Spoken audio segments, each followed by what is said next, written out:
আমরা রেডি হয়েছি মানে কোথাও যাব, সেটা আমার থাম্বনেল দেখে তোমরা বুঝে যাবে।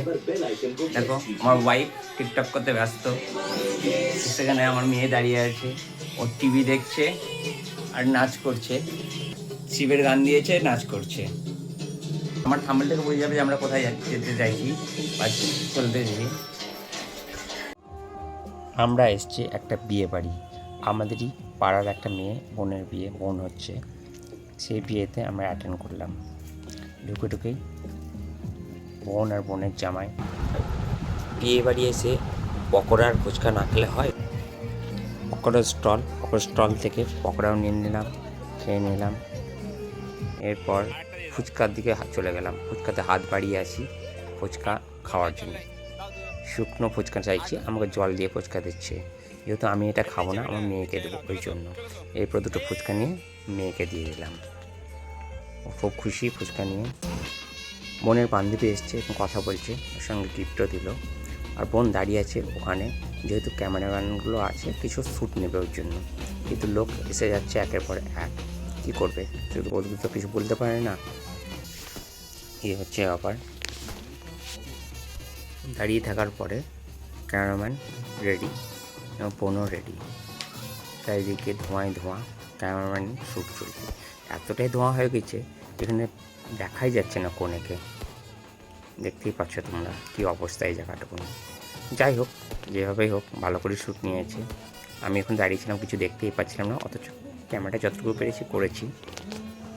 তোমরা দেখলে বুঝতে পারবে কী অবস্থা হয়েছিল জায়গাটা। ক্যামেরাম্যানেরও অসুবিধা হচ্ছিলো, বুঝতে পারছিলাম। কিন্তু এই যে শ্যুটগুলো নিয়েছিল এগুলো ফাঁকা জায়গায় হয় না, কোনো চারিদিকে ঘেরা অবস্থা, যেখানে হাওয়া বাতাস আসবে না সেখানে ঠিক আছে, কিন্তু এখানে ফাঁকা মেলার মধ্যে করেছে, তো এই জন্য এই অবস্থা।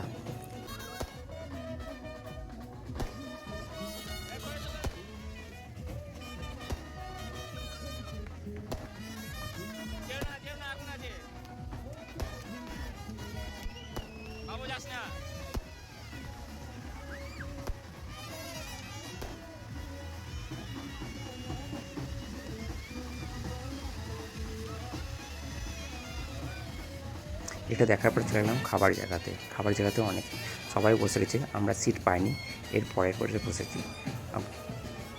আর দাঁড়িয়ে ভাবলাম কী করবো, বিয়ে বাড়ি এলে 2-1 সেলফি তুলবো না।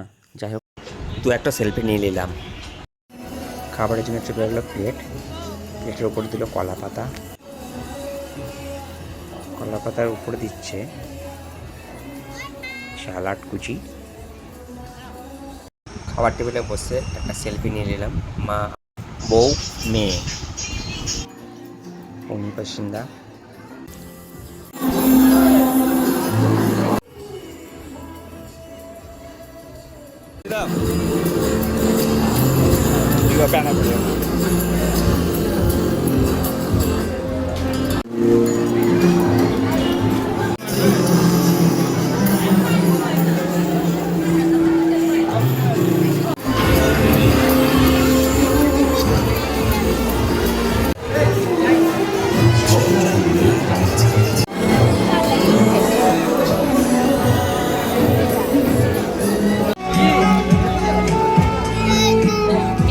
এবার যাবো আমরা বাড়ি। এখানে মা ছোটো ভাইয়ের বউ বসে আছে।